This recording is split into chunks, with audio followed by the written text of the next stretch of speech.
कहते हैं पूर्ण समर्पण से किया हुआ काम और दिल से मांगी हुई इच्छा पूर्ण ज़रूर होती है। पिछले वीडियो में मैंने एक ख्वाहिश जाहिर की थी, सर्दियों के कुछ दिन और ठहर जाने की, और ऐसा लगा मानो प्रकृति ने उसे सुन लिया। सर्दियां लगभग जाने को थी, तभी एक सुबह घड़ घड़ की आवाज़ से नींद खुली।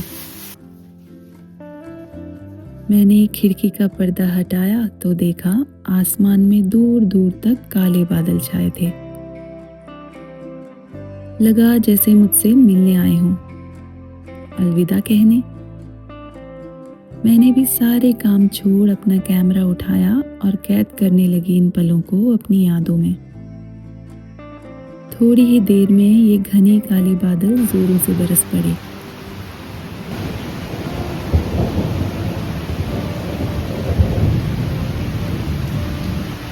और मैं जैसे एक सपने में खो गई।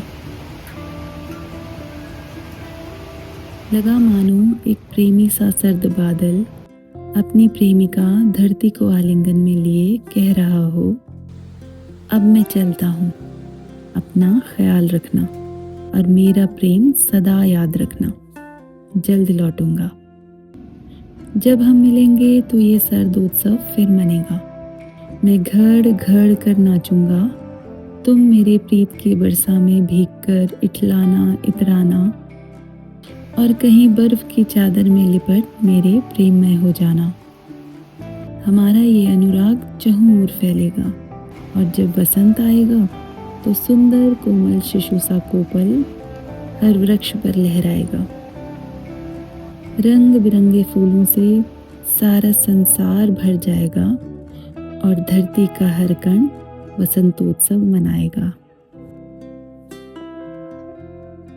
जब तक मैं सपने से जागी वर्षा हल्की हो चली थी, साथ में शाम भी, और मैं अब भी ये नज़ारे समेट रही थी, अपने लिए और आपके लिए। बादलों से आसपास सब कुछ ढक चुका था।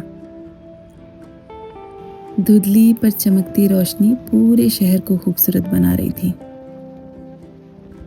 रात को इस सर्दी की आखिरी अंगीठी भी जलानी थी, तो डिनर के बाद हम सब लग गए इसी काम में।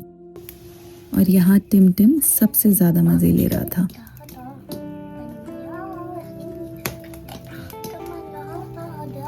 इसी दौरान मुझे ख्याल आया कि जितना मशक्क़त भरा अंगीठी में आग जलाए रखना है, उतना ही मशक्क़त भरा है रिश्तों में सामंजस्य बनाए रखना।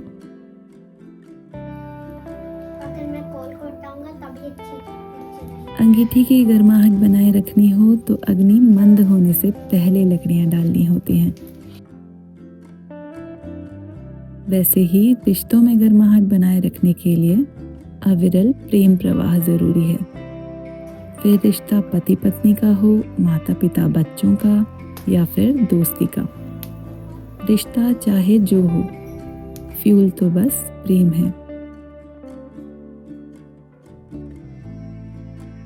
काफ़ी देर तक गर्म अंगीठी की सेक लेने के बाद अब टिम नींद के आगोश में जा रहा था, तो मैं उसे सुलाने चल दी। इधर पतिदेव आग जलाए रखने की जद्दोजहद में थे।